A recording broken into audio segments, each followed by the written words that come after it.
Israel ও যুক্তরাষ্ট্রের সঙ্গে চলমান সংঘাতে ইউরোপীয় ইউনিয়নের দেশগুলোকে যোগ না দেওয়ার বিষয়ে হুঁশিয়ারি করে দিয়েছে ইরান।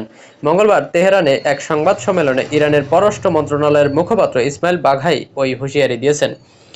ইরানের ক্ষেপণাস্ত্র উৎক্ষেপণের সক্ষমতা ধ্বংস করার জন্য জার্মানি, ব্রিটেন ও ফ্রান্স প্রতিরক্ষামূলক ব্যবস্থা নিতে পারে বলে জানানোর পর তেহরান এই হুঁশিয়ারি দিয়েছে।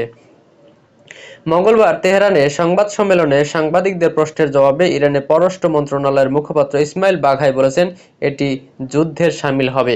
ইরানের বিরুদ্ধে এ ধরনের যে কোনো পদক্ষেপকে হামলাকারীদের সঙ্গে যোগসাজশ হিসেবে বিবেচনা করা হবে। একে ইরানের বিরুদ্ধে যুদ্ধ ঘোষণা হিসেবে দেখা হবে।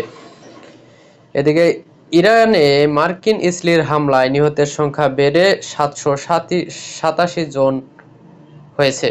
যুক্তরাষ্ট্র ও ইসলির সামরিক বাহিনী হামলায় ইরানে প্রাণহানির সংখ্যা বেড়ে ৭৮৭ জনে দাঁড়িয়েছে। গত ৪ দিন ধরে দেশটিতে চলা হামলায় আহত হয়েছেন আরও হাজার হাজার মানুষ। মঙ্গলবার ইরানের রেড ক্রিসেন্ট সোসাইটির পরিসংখ্যানের বরাত দিয়ে ফরাসি বার্তা সংস্থা এএফপির এক প্রতিবেদনে এই তথ্য জানানো হয়েছে। এতে বলা হয়েছে, ইরানে মার্কিন ইসলির হামলার শুরুর পর থেকে মঙ্গলবার সরকার শেষ পর্যন্ত ৭৮০ জনেরও বেশি মানুষ নিহত হয়েছেন। হামলায় আহত হয়েছেন আরও কয়েক হাজার মানুষ। তবে ইরানের চলমান সংঘাত হতাহতের বিষয়ে ইরান রেড ক্রিসেন্ট সোসাইটির দেওয়া তথ্য স্বতন্ত্রভাবে যাচাই করা সম্ভব হয়নি বলে জানিয়েছে এএফপি।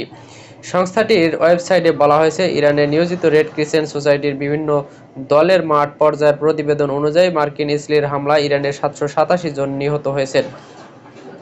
রেড ক্রিসেন্ট সোসাইটি বলছে, গত শনিবার থেকে শুরু হওয়া সংঘাতে ইরানের ১৫৩টি শহর এবং ৫০০টিরও বেশি অবস্থান লক্ষ্য করে ১,০০০-এরও বেশি বার হামলা চালানো হয়েছে।